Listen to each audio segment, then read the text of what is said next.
ಶಾಲಾ ವಿದ್ಯಾರ್ಥಿಗಳಿಗೆ ಕೇಂದ್ರ ಸರ್ಕಾರದ ಭಾರತೀಯ ಅಂಚೆ ಇಲಾಖೆಯಿಂದ ಒಂದು ಅತ್ಯುತ್ತಮ ಶುಭ ಸುದ್ದಿ ಸಿಕ್ಕಿದೆ. 2026-27ನೇ ಶೈಕ್ಷಣಿಕ ಸಾಲಿಗೆ ಸಂಬಂಧಿಸಿದಂತೆ 6ರಿಂದ 9ನೇ ತರಗತಿಯ ವಿದ್ಯಾರ್ಥಿಗಳಿಗೆ ದೀನ್ ದಯಾಳ್ ಸ್ಪರ್ಶ ಯೋಜನೆಯಡಿ ವಿದ್ಯಾರ್ಥಿ ವೇತನಕ್ಕಾಗಿ ಅರ್ಜಿ ಆಹ್ವಾನಿಸಲಾಗಿದೆ. ವಿದ್ಯಾರ್ಥಿಗಳಲ್ಲಿ ಅಂಚೆ ಚೀಟಿ ಸಂಗ್ರಹ ಅಂದರೆ ಫಿಲಾಟಲಿ ಹವ್ಯಾಸವನ್ನು ಪ್ರೋತ್ಸಾಹಿಸುವ ಉದ್ದೇಶದಿಂದ ಈ ಯೋಜನೆ ಜಾರಿಗೆ ತರಲಾಗಿದ್ದು, ಆಯ್ಕೆಯಾಗುವ ಪ್ರತಿಯೊಬ್ಬ ಅರ್ಹ ವಿದ್ಯಾರ್ಥಿಗೆ ತಲಾ 6,000 ರೂಪಾಯಿಗಳ ನೇರ ಆರ್ಥಿಕ ನೆರವು ಸಿಗಲಿದೆ. ಈ ವಿದ್ಯಾರ್ಥಿ ವೇತನಕ್ಕೆ ಅರ್ಜಿ ಸಲ್ಲಿಸಲು ಅಭ್ಯರ್ಥಿಗಳು 6ರಿಂದ 9ನೇ ತರಗತಿಯಲ್ಲಿ ವ್ಯಾಸಂಗ ಮಾಡುತ್ತಿರಬೇಕು. ಕಳೆದ ಶೈಕ್ಷಣಿಕ ವರ್ಷಗಳಲ್ಲಿ ಅಂದರೆ 2025-26ನೇ ಸಾಲಿನಲ್ಲಿ ಕನಿಷ್ಠ 60% ಅಂಕಗಳನ್ನು ಪಡೆದಿರಬೇಕಾಗುತ್ತದೆ. ಹಾಗೆಯೇ ಎಸ್ಸಿ ಮತ್ತು ಎಸ್ಟಿ ವಿದ್ಯಾರ್ಥಿಗಳಿಗೆ 5% ವಿನಾಯಿತಿ ನೀಡಲಾಗಿದೆ.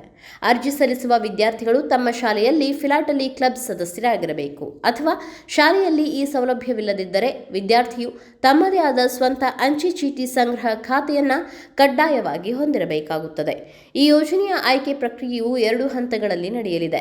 ಮೊದಲ ಹಂತದಲ್ಲಿ ಪ್ರಚಲಿತ ವಿದ್ಯಮಾನಗಳು, ಇತಿಹಾಸ, ವಿಜ್ಞಾನ, ಕ್ರೀಡೆ ಹಾಗೂ ಅಂಚೆ ಚೀಟಿ ಸಂಗ್ರಹ ವಿಷಯಗಳನ್ನೊಳಗೊಂಡ 50 ಅಂಕಗಳ ಬಹು ಆಯ್ಕೆಯ ಲಿಖಿತ ಪರೀಕ್ಷೆ ಇರುತ್ತದೆ.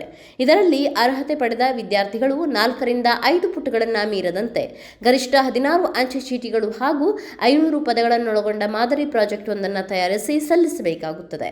ಉತ್ತರ ಕರ್ನಾಟಕ ವಲಯ ಮಟ್ಟದಲ್ಲಿ ಪ್ರತಿ ತರಗತಿಯಿಂದ ಮೊದಲ 10 ಅತ್ಯುತ್ತಮ ವಿದ್ಯಾರ್ಥಿಗಳನ್ನು ಆಯ್ಕೆ ಮಾಡಿ ಅವರ ಅಂಚೆ ಖಾತೆಗೆ ಹಣ ಜಮಾ ಮಾಡಲಾಗುತ್ತದೆ.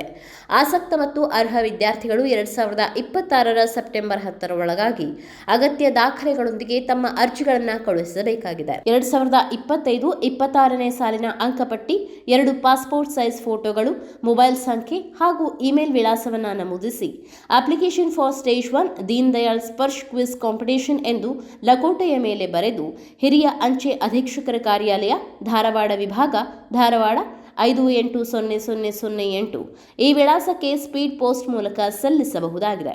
ಹೆಚ್ಚಿನ ಮಾಹಿತಿಗೆ ಅಧಿಕೃತ ವೆಬ್ಸೈಟ್ ಆದ karnatakapost.government.in ಗೆ ಭೇಟಿ ನೀಡಬಹುದು.